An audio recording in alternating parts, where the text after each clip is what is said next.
السلام علیکم، میں ہوں عمران اعظم اور آپ دیکھ رہے ہیں میرا یوٹیوب چینل عمران اعظم ویوز۔ ناظرین، پاکستان اور بھارت کے درمیان جو کشیدہ صورتحال ہے اس میں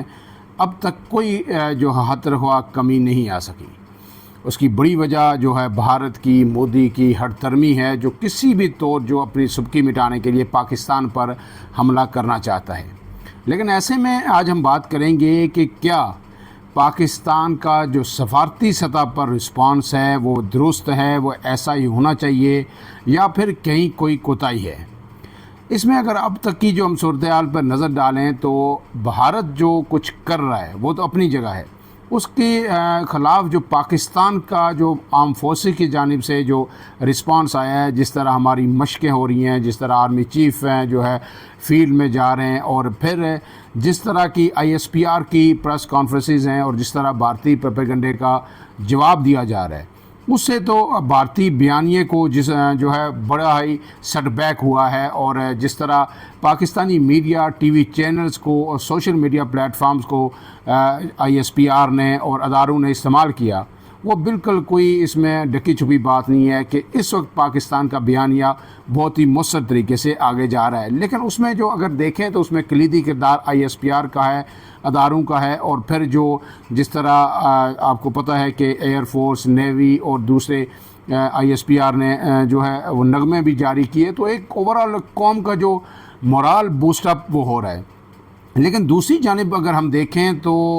پہلی بات تو یہ ہے کہ جناب نواز شریف صاحب جو سابق وزیر اعظم ہیں، ایک نہیں، دو نہیں، 3 دفعہ وزیر اعظم رہے، نون لیگ کے سربراہ ہیں اور اہم ترین رہنما ہیں، انہوں نے بہت کچھ دیکھا ہے، اب وہ کافی سیکھ بھی چکے ہیں سارے حالات سے۔ انہیں فرنٹ پہ آ کے بات کرنی چاہیے تھی، لیکن اب تک ان کی زبان سے میں نے تو کوئی ایسا جملہ نہیں سنا کہ جس سے بھارت کو کوئی تشویش لاحق ہوئی ہو، یا انہوں نے کھل کر کہا ہو کہ اگر پاکستان کی طرف سے میلی آنکھ سے بھی کسی نے دیکھا تو ہم اس کی اینٹ سے اینٹ بجا دیں گے۔ مریم نواز کے بیان کے لیے بھی ہم ترستے رہے، اور تقریباً 5 سے 6 دن بعد ایک جلسے میں انہوں نے بات کی، جب شاید وہ بھی کہیں سے انہیں کہا گیا، انہیں پریشر فیل ہوا تو پھر جا کے وہ بولی۔ ایسے میں شہباز شریف تو کچھ نہ کچھ ہلکی آنچ پہ کوششیں کر رہے ہیں، پہلی بات ہے وہ رابطے بھی کچھ نہ کچھ لوگوں سے کر رہے ہیں اور بیانات بھی دے رہے ہیں، لیکن یہ جو کام تھا نہ اس کا شہباز شریف تو ایک بیان دے سکتے ہیں یا گفتگو کر سکتے ہیں۔ جو 2 وزراء تھے، وزیر دفاع خواجہ آصف اور وزیر خارجہ اسحاق ڈار، ان کا یہ کلی طور پر یہ امتحان تھا۔ انہوں نے اس پورے جو کرائسس ہے اس کو لیڈ کرنا تھا، لیکن دونوں جو وزراء ہیں وہ بری طرح ایکسپوز ہوئے ہیں۔ پہلے تو جو خواجہ آصف صاحب ہیں انہیں یہی نہیں سمجھ آتی کہ میں جو فیصل آباد کے کسی انتخابی سیالکوٹ کے انتخابی جلسے میں جو ہے تقریر کر رہا ہوں، یا پھر میں جو ہے اس وقت ملک کا وزیر دفاع ہوں، اور میری بات پوری دنیا کی نظریں ہیں اور پوری دنیا دیکھ رہی ہے کہ میں کیا کہہ رہا ہوں۔ تو وہ انہوں نے جو انٹرویو فارن میڈیا کو دیا، جس طرح ان سے سوال ہوا کہ جی کیا آپ نے دہشت گردوں کی پشت پناہی کر رہے ہیں، کہ آپ نے دہشت گردوں کو پیدا کیا، انہیں بنایا، تو اس کا جواب ساری دنیا نے سنا، جو انہوں نے کہا کہ جی بالکل ہم نے ایسا کیا، اور ہم نے امریکہ کے لیے کیا، ہم نے امریکہ کے کہنے پہ روس کی جنگ میں کودے، اس لیے ہم نے امریکہ کے لیے دہشت گردوں کو ٹریننگ بھی دی، انہیں پیدا بھی کیا، انہیں یہاں پناہ گاہیں بھی دی۔ تو یہ بیان جو تھا یہ پاکستان کے میرے خیال میں تابوت میں آخری کیل ہونا چاہیے جو وزیر دفاع نے دیا۔ وہ وزیر دفاع ہیں، ان کی زبان سے ایسا یہ حقیقت ہے، 100% حقیقت ہے، ایسا ہی ہے، لیکن وزیر دفاع کی زبان سے یہ کلمات ادا نہیں ہونے چاہیے۔ ایک جو آپ سیالکوٹ کے جلسے میں اگر وہ تقریر کر رہے ہوں، بڑھ کے مار رہے ہوں، انتخابی جلسہ ہو تو پھر تو ہو سکتا ہے، لیکن جب وہ ایک ذمہ دار چیئر پہ بیٹھے ہوئے ہیں تو پھر انہیں اس کا جو ڈپلومیٹک انداز میں اس کا جواب دینا چاہیے تھا اور اس کوشچن کو ٹیکل کرنا چاہیے تھا، لیکن انہوں نے سارے جو ہے جہاں میں جو ہے سبکی پاکستان کی ہوئی، اور پھر اسی بیان کو بھارت نے اقوام متحدہ کے اندر استعمال کیا، اور ان کے جو مندوب تھے وہاں پہ انہوں نے کہا فارن کہ پاکستان کے جو وزیر دفاع ہیں خواجہ آصف، نام لے کے انہوں نے کوٹ کیا کہ انہوں نے ایڈمٹ کر دیا کہ انہوں نے دہشت گردوں کو سپورٹ کرتے ہیں، دہشت گردوں کی نرسریز ہیں پاکستان میں، اور اب اس کے بعد جو ہے دنیا اس کا نوٹس لے۔ اس کے ساتھ ساتھ جو دوسری بات کہ جناب اسحاق ڈار کیا کر رہے ہیں، اسحاق ڈار صرف جو ہے ایک آئی واش کر رہے ہیں. اسحاق ڈار کو سمجھ نہیں آتی اب تک خارجہ پالیسی کی. ہم اس سے پہلے اس کرائسس سے پہلے بھی میں بار بار آپ کو کہتا رہا ہوں کہ فارن آفس خود اس بات سے بہت تنگ ہے کہ جناب اسحاق ڈار کو کوئی نو ہاؤ نہیں ہے فارن افیئرس کی، اور نہ وہ سیکھنا چاہتے ہیں. بائی پروفیشن بھی آپ کو پتہ ہے کہ وہ چارٹرڈ اکاؤنٹنٹ تھے، اس سے پھر نون لیگ کی رشتہ داری دوستی، اس میں وہ وزیر خزانہ بھی بنتے رہے، اور وزارت وزیر خزانہ ہوتے ہوئے بھی جو کچھ کرتے رہے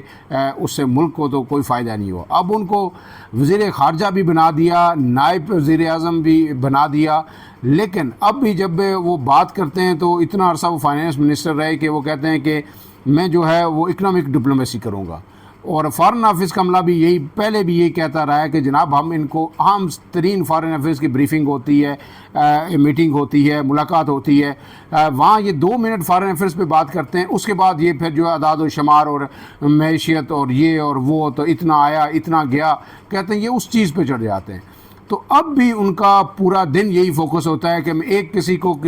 وزیر خارجہ کو کسی سے فون پہ بات کر لوں، اس کے بعد وہ دوڑتے ہیں جی کہ میں اکنامک سائٹ پہ اجلاس کر رہا ہوں. آج بھی انہوں نے یہی کیا کہ جناب اس وقت یہ کام ہے کہ کلی وقت وزیر خارجہ پورا دن میں 8 سے 10 وزرائے خارجہ سے رابطے کرے، انہیں ٹیلی فون کرے، پاکستان میں 6 سے 8 سفیروں کو ملے، سفیروں کی ملاقاتیں کریں، ان کے پاس جائے، انہیں بلائے، ان کی ہنگامی میٹنگ طلب کرے، لیکن ایسا کچھ نہیں ہو رہا. اور آج بھی وہ میٹنگ میں مصروف رہے، سرمایہ کاری پہ بریفنگ لیتے رہے کہ پاکستان میں کیا سرمایہ کاری ہو رہی ہے، کیا آ رہا ہے، کیا جا رہا ہے. تو میرے خیال میں اب جو ادارے ہیں یا جو ذمہ داران ہیں جو یہ سب کچھ دیکھ رہے ہیں، وہ جب یہ کرائسس سچویشن جو ڈیفیوز ہوگی تو اس کے بعد ایک بار پھر بیٹھ کے سوچیں گے. اور ہمارے ذرائع کی یہی خبر ہے کہ ہو سکتا ہے کہ اس کے بعد جب یہ کرائسس ختم ہو تو اسحاق ڈار وزیر خارجہ نہیں رہے. نون لیگ سے یہ کہا جائے گا کہ مہربانی کریں کسی کمپیٹنٹ آدمی کو لے کے آئیں. یہ وزارت خارجہ کل وقتی جاب ہے، یہ جز وقتی جاب نہیں ہے کہ آپ نائب وزیر اعظم بھی انہیں بنایا ہوا ہے اور پورا دن وہ اکنامک افیئرس کے اجلاس کرتے رہتے ہیں اور پھر آپ کہیں وزارت خارجہ بھی چلے. یہ موقع تھا. یہ اب جو خارجہ پالیسی جو ہے نا، D G I S P R دنیا کے دورے نہیں کر سکتے، D G I S P R سفیروں سے نہیں مل سکتے، وزرائے خارجہ سے رابطے نہیں کر سکتے، یہ کام تھا اس وقت اسحاق ڈار کا. لیکن اسحاق ڈار بری طرح ایکسپوز ہوئے ہیں. انہیں میرے خیال میں اس چیز کی سمجھ ہی نہیں آتی کہ انہوں نے کرنا کیا ہے. نواز شریف صاحب چپ ہیں، مریم نواز صاحبہ ایک بیان دے کے چپ ہیں، اسحاق ڈار صاحب جو ہے انہیں اہلیت ہی اتنی نہیں ہے، اور وزیر دفاع کے جو بیانات آئے وہ آپ نے دیکھ لیے. اب اس سارے میں جو ہے جو انڈین پروپیگنڈا ہے وہ دن بہ دن بڑھ رہا ہے، دنیا اسے بائی نہیں کر رہی. لیکن اس میں 2 بڑی اہم ڈیولپمنٹس ہیں، وہ آپ کے ساتھ شیئر کر دوں کہ بھارت نے جو پروپیگنڈا کیا ہے کہ آزاد کشمیر کے مختلف انہوں نے سیکٹرز جو مختلف علاقے آئیڈینٹیفائی کیے ہیں، اور انڈیا ٹوڈے نے بھی اس پہ لکھا ہے اور ٹائمز آف انڈیا نے بھی لکھا ہے کہ جناب ان علاقوں میں دہشت گردوں کے آزاد کشمیر میں ایل او سی کے ساتھ ساتھ کیمپ تھے. اب وہ کہہ رہے ہیں کہ جناب پاکستان نے اب یہاں سے ان دہشت گردوں کو یا جو کالعدم تنظیمیں ہیں ان کے لوگ جو ہیں ان کو یہاں سے نکال دیا ہے اور ہم نے یہاں پہ حملہ کرنا تھا ان لوگوں پہ.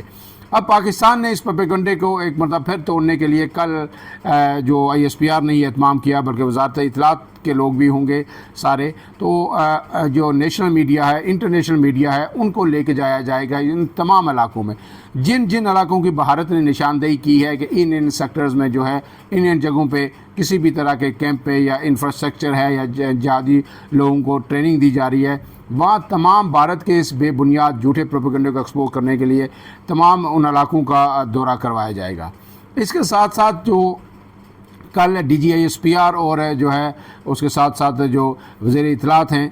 وہ یا اور بھی حکومتی نمائندے اس میں شامل ہوں گے، وہ تمام سیاسی جو جماعتیں پاکستان کی ان کے جو قائدین ہیں ان کو اس پوری جو صورتحال پہ اس پہ بیک گراؤنڈ بریفنگ دیں گے. انہیں بتائیں گے کہ اب تک کیا ہوا، ہم نے بھارت کے کیا موقف ہے، الزامات کیا ہیں وہ پتہ تو ہیں، لیکن پورا ظاہر ایک ڈرافٹ کی صورت میں وہ صورتحال پیش کی جائے گی. اور اب تک پاکستان نے کیا اقدامات کیے، کن ممالک نے پاکستان کے ساتھ کھڑے ہونے کے عزم کا اظہار کیا، کون آل آؤٹ ہے پاکستان کے ساتھ، کون صرف اس صورتحال کو ڈیفیوز کرنے کی حد تک پاکستان کے ساتھ ہے، یہ پوری بریفنگ دے گی. اور اب کی تیاری کیا ہے، جو آپ اس میں ایک جو اہم چیز ہے وہ آپ سے شیئر کرنی ہے کہ چائنا ترکی نے بھی پاکستان کا بھرپور ساتھ دیا. آج وزیر اعظم کی ملاقات ہوئی ترک سفیر سے, انہوں نے بھی کہا پاکستان کے ساتھ ہے. لیکن چائنا نے جو دو ٹوک اور ٹھوس موقف اختیار کیا ہے, اس کے لیے پاکستان میرے خیال میں ساری زندگی چائنا کا ایک مرتبہ پھر جو ہے مقروض ہو گیا ہے. چائنا نے تو ایسے ریئیکٹ کیا ہے کہ جیسے اگر یہ جنگ شروع ہوئی تو وہ چائنا کے خلاف جنگ ہوگی. انہوں نے یہ کہا کہ پاکستان ہمارا آزمودہ دوست ہے, ہر مشکل گھڑی میں ہمارے ساتھ کھڑا رہا, ہم آل ویدر فرینڈز ہیں اور ہماری جو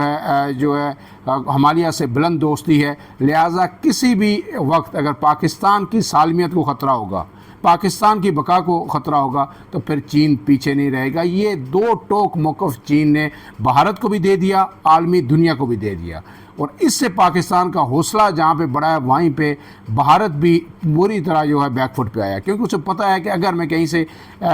پاکستان کے اندر داخل ہونے کی کوشش کرے گا ایل او سی سے, ورکنگ باؤنڈری سے یا انٹرنیشنل بارڈر سے, تو پھر پیچھے جو لداخ ہے وہاں پہ جو میری پیٹھ پہ جو چائنا بیٹھا ہوا ہے وہ پھر مجھے معاف نہیں کرے گا. اور اگر پاکستان کو ضرورت ہوگی تو پھر جو ہے چین جو ہے وہ پاکستان کی مدد کو ضرور آئے گا. اس لیے جو پاک چائنا بارڈر ہے وہاں سے بھی بھارت اپنی فوج بالکل ایک فوجی بھی وہاں سے ہلانے کی پوزیشن میں نہیں ہے, کیونکہ ہلائے گا تو پھر چائنا جو ہے اپنی موومنٹ شروع کر دے گا اور بھارت بری طرح پھنس جائے گا. یہ سارا سیناریو جو ہے اب تک وہ سامنے آ رہا ہے. اس میں اب جو خبریں جو آ رہی ہیں کہ شاید یہ کچھ دن